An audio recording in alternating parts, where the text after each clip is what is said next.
संसार में नजर घुमा के देखो ना, ठाकुर जी के सन्मुख जीव कैसे हैं और ठाकुर जी से विमुख जीव कैसे हैं।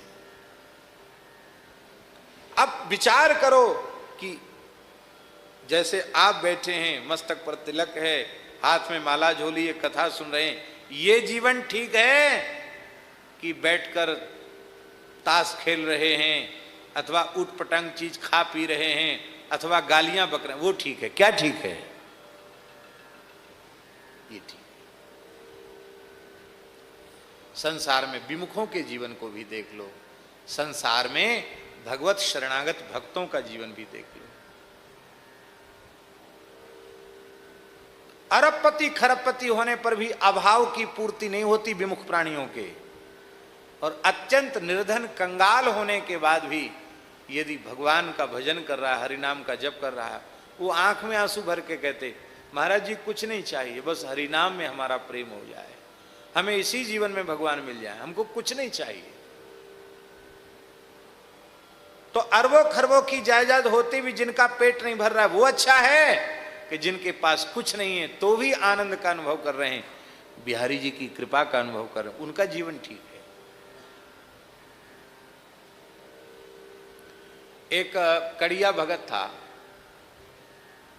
कड़िया जानते हैं? नहीं, गुजराती में कड़िया कहते हैं, ये जो कारीगरी का काम करने वाली जो जाति होती है उसको कड़िया कहते हैं, कारीगरी का काम करने वाले कड़िया भगत।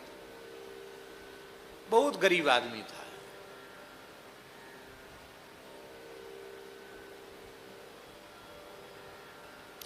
किराए के मकान में रहता था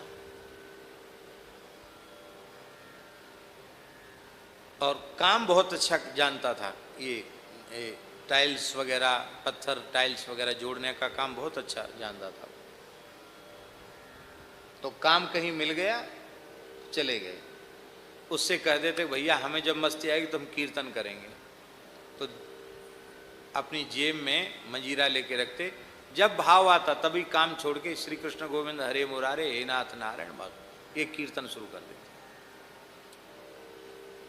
काम खूब बढ़िया ईमानदारी से करते, और काम पूरा होने के बाद पैसा मिला फिर काम नहीं करते। राशन पानी खरीद के रख दिया, किराएदार को, मकान मालिक को किराया चुका दिया, और जब तक घर में वो पूरा खत्म नहीं हो जाता ना राशन पानी, तब तक घर में बैठ के खूब भजन करते, खूब कीर्तन करते। और जब घर में बार बार गृहिणी कहती कि अब खाने को नहीं है, तब फिर भगत जी चलते, कोई ना कोई धंधा मिल जाता शहर में छोटा मोटा, फिर पैसा। और पूज्य गुरुदेव जाते, भक्तमाली जी, ध्रांगध्रा की बात है, हम लोग जाते तो सबसे पहले उनकी उपस्थिति होती कथा में। इतना गरीब आदमी, उसमें ऐसी कैसेट चलती थी तो टैप कर करके लोगों को कैसेट सुनाना, रोकर हाथ जोड़ के कहना भजन करो, ऐसा कहना। तो मैंने कहा कड़िया भगत वृंदावन नहीं चलना है?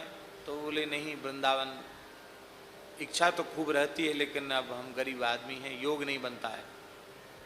हम आग्रह करने लगे हमारे साथ चलो, फुर्सत हो तो चलो हमारे साथ वृंदावन।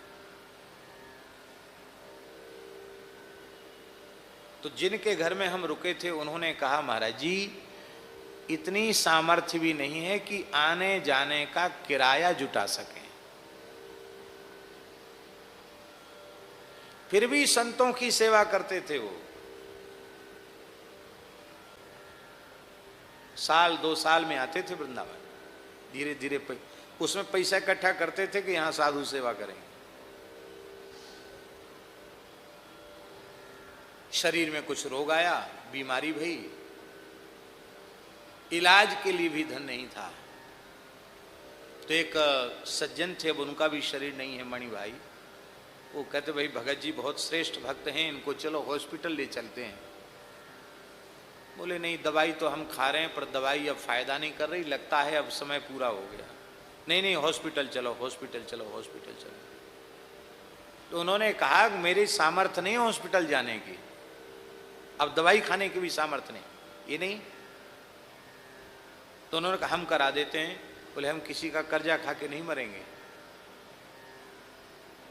अच्छा ठीक है, हम आपको काम धंधा दे देंगे, और मेहनत मजदूरी में कट जाएगा, चलो एक बार डॉक्टर को दिखाओ। तो बोले ठीक है, आप ज़्यादा हट कर रहे तो जैसी जैसी भगवान की इच्छा। स्नान ध्यान करके सवेरे वो गाड़ी लेके बैठ गए, वो कपास के व्यापारी थे, बड़े आदमी, गाड़ी लेके बैठ गए सामने, और उन्होंने स्नान ध्यान करके गोपी चंदन लगाया, ब्रजरज मुख में ली, तुलसी जी में जल चढ़ाया, और बोले हम थोड़ी देर कीर्तन कर लें फिर चलते हैं। मंजीरा निकाला जेब से, श्री कृष्ण गोविंद हरे मुरारे, रो रहे हैं, भगवत धाम चले गए। तुलसी के पास बैठकर कीर्तन करते करते ठाकुर जी के यहाँ चले गए, हॉस्पिटल नहीं गए। बड़े बड़े महात्माओं की भी ऐसी मुक्ति नहीं होती है जैसी उस अकिंचन व्यक्ति की मुक्ति हुई।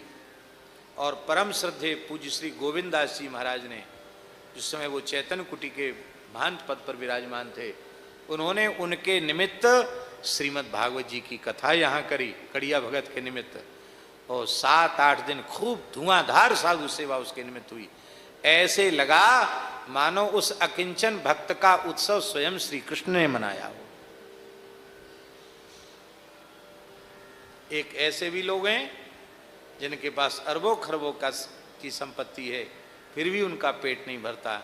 एक ऐसे हैं जिनको कुछ नहीं है, फिर भी सकल भुवन मध्य निर्धनास्ते भी धन्या निविशति हृदयेषाम श्री हरेर भक्ति रेखा हरिरपि निजलोकम सर्वथा तो विहाय प्रविशति हृदय तेषाम भक्ति सूत्रोपनत्था। इसलिए विमुखों का जीवन देख करके संसार से चित्तवृत्ति हटानी चाहिए, भोगों से चित्तवृत्ति हटानी चाहिए, और भगवद अनुरागी संतों का, प्रेमी भक्तों का जीवन चरित्र पढ़ करके, भक्तमाल ग्रंथ पढ़ करके सन्मुख भक्तों का जीवन कैसा होता, उससे प्रेरणा लेकर के भजन में लगना चाहिए।